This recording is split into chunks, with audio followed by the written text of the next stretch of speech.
Apa keperluannya Ahmad Yani yang diperintahkan oleh Bung Karno ke Buntet menemui para sesepuh kiai yang ada di Buntet, termasuk Mustasyar NU? Jenderal Ahmad Yani menyampaikan salam pertama kepada para sesepuh, para kiai yang ada di Buntet. Salam dari Bung Karno. Terus kemudian yang kedua, tujuannya beliau Ahmad Yani ini atau Jenderal Ahmad Yani diperintahkan untuk bertanya kepada para kiai sesepuh yang ada di Buntet oleh Bung Karno. Apa yang ditanyakan? Beliau diperintahkan untuk bertanya, apakah para habaib itu keturunan Nabi, para kiai? Nah, ditanya kan begitu.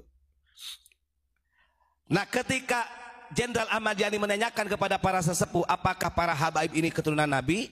Maka dijawablah oleh para kiai, bukan. Nasab mereka bahkan tidak tersambung. Ya, ini sudah terjadi nih, 1960. Lalu kemudian Jenderal Ahmad Yani mengutarakan tujuan Bung Karno.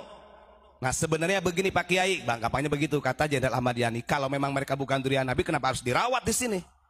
Bung Karno punya tujuan untuk memulangkan seluruh para habaib ke negara asalnya Yaman.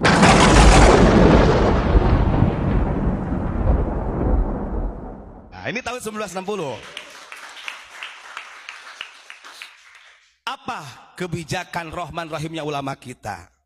Akhirnya para sesepuh, para kiai sampaikan kepada Bung Karno, walaupun mereka bukan dzurriyyah Rasul, tapi kita punya kewajiban secara ukhuwah basyariah. Orang Habib juga kan manusia, katanya begitu. Walaupun mereka didatangkan Belanda pada tahun 1840 sampai 1880. Tapi karena para kiai itu mempunyai jiwa basyariahnya, ukhuwah basyariah, maka para kiai sepakat memberikan jawaban kepada Bung Karno, janganlah sampai dipulangkan. Orang kita ini punya ideologi Pancasila. Artinya yang melindungi semua bangsa dengan berbeda suku, bahasa dan lain sebagainya. Nah, kenapa saya ungkap sejarah ini 1960? Nah, ini jas merah kalau bahasa Abu Yamamah Gufron, biar tahu. Biar mereka itu nggak kepedean gitu loh. Hal ini pernah terjadi di tahun 1960. Untung saja para ulama kita, para kiai kita balager cek Sunda teh mah. Ya, ulama NU khususnya karena di sini para Mustasyar NU. Jadi balagerna kacida, ketika kacida jasa balagerna orang-orang dieu mah. Ulama-ulama kita itu, oh janganlah Bung Karno, kasihan. Bagaimanapun juga mereka tetap khalaqnahum min turab. Artinya Allah juga menciptakan mereka dari tanah, samalah manusia secara ukhuwah basyariah udah aja dirawat. Kan begitu. Maka ada juga premingan juga nih, ada premingan juga yang terjadi loh. Itu Gus Dur aja itu sampai berani pasang badan katanya Gus Dur untuk membela Ba'alawi. Enggak begitu sejarahnya. Karena terulang kembali di masa ketika Gus Dur waktu itu MUI-nya siapa lupa lagi, Kiai Hasan Basri. Nah, ketika MUI-nya Kiai Hasan Basri pernah terjadi kembali, mereka itu mau dipulangkan. Lalu siapa yang pasang badan? Ya Gus Dur itu, jangan. Karena Gus Dur diamani oleh Bawahab Hasbullah waktu itu. Artinya ulama NU ini lebih mengedepankan ukhuwah basyariahnya, bukan nasabnya. Itu catat. Jadi jangan dipraming, oh, orang NU sesepuh NU aja hormat kok sama para habaib karena duriahnya. Gak begitu ceritanya. Makanya jas merah, jangan melupakan sejarah, tetap dihargai secara ukhuwah basyariah. Kemudian kalau toh ada orang itu memang alim, itu bukan karena nasabnya, berarti karena memang punya ilmu, begitu saja.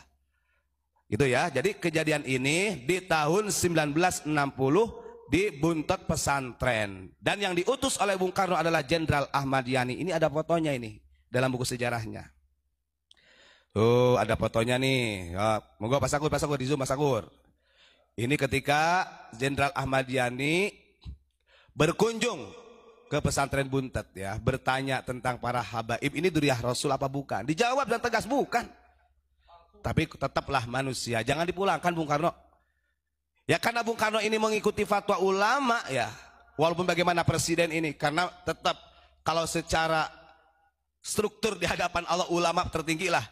Nurut, alhamdulillah sampai dini hari masih dihargai wabil khusus oleh warga Nahdiyin. Harusnya berterima kasih dengan warga Nahdiyin. Begitu, bukan mengacak-acak Nahdiyin.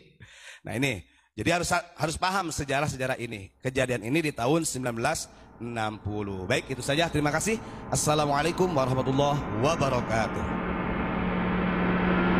Ya, Gus Dur kan tidak melihat. Dari mana dia bisa berkeyakinan? Orang nggak berkeyakinan.